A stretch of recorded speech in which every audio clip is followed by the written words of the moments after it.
घुट के जियस बढ़िया दे दिहत दवाई हो। पल भर में भूल गईला हम कैसे भुलाई हो।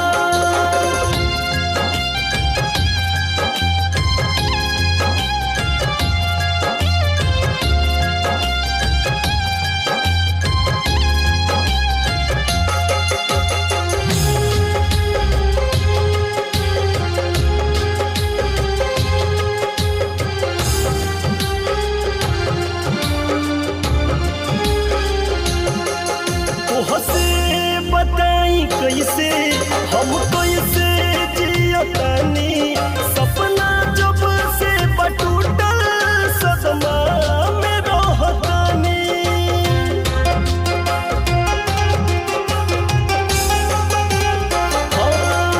तोहके बताई कैसे हम कैसे जियतानी सपना जब से टूटल सदमा हमसे भी ना सहाला अपना ये जुदाई हो।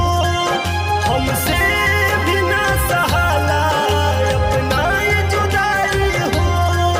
मजबूरी का बदल के हम कैसे बताई हो।